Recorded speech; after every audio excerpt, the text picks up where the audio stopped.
क्यों? इसका जवाब हम पूछना चाहते हैं। इसका कारण क्या है?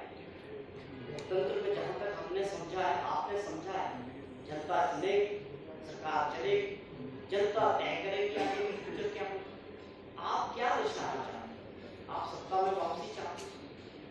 धन बल के जरिए जो मॉडल आपने किया वो सही है क्या?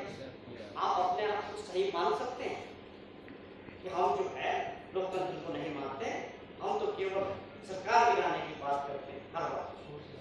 तो ये सपने देखना और इस तरह की राजनीति को बल देना, तो खुद 5 साल मुख्यमंत्री रहे हो, प्रदेश किसी को भी शोभा नहीं देता। हम इनसे पूछना चाहते हैं कि जो आंकड़ा है 27 और 38 का, वो किस तरह से फिट बैठता है?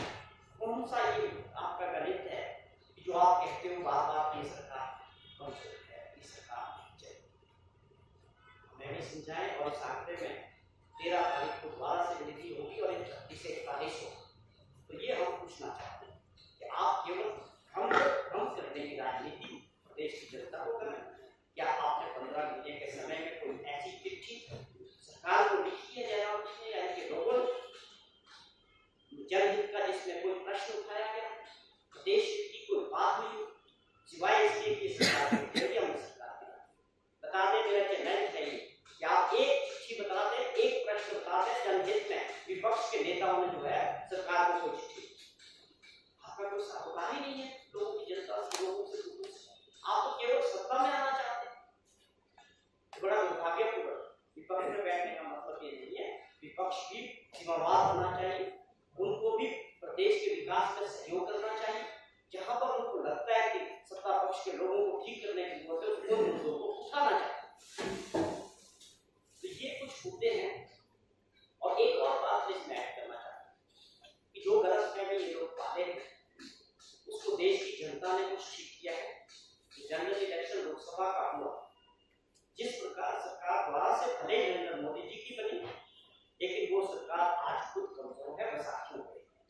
अब देश में वो वाला टाइम नहीं है जब अहंकार में आप दूसरे दलों की सरकारों को राज्यों में कमजोर करते थे और कराते थे। उसमें ईडी, सीबीआई, इनकम टैक्स एक मॉडल था, या धन बल उसमें सबसे बड़ा मॉडल। मैं समझता हूं कि आज आप उस परिस्थिति में नहीं है, और यह प्रदेश के नेताओं को भाजपा के समझ लेना चाहिए। जब आप उस तरह का सपना देखना बंद करें कि भारत सरकार किसी भी राज्य की सरकारों को, चुनी हुई लोगों की, जनता की सरकार को गिरा सकती है, जो खुद सरकार बैसाखियों पे होगी, वो ऐसा काम नहीं कर सकती है। और मैं ये दावे के साथ कह सकता हूँ कि ये मॉडल अब देश से हमेशा के लिए खत्म हो गया। सरकार जनता बनाएगी, किसी भी राज्य, किसी भी दल, और सरकार बनाने का हक भी मतदाताओं के पास। तो ये लोग जो समझते हैं कि हम इस तरह का वर्णित करके अपना नंबर बढ़ा सकते हैं, मैं समझता हूँ कि ये बहुत बड़ी गलतफहमी है, इससे बाहर आना चाहिए। ये अलग है कि अंदर भाजपा में भी लीडरशिप को लेके प्रतिस्पर्धा दिखती है, दिखेगी।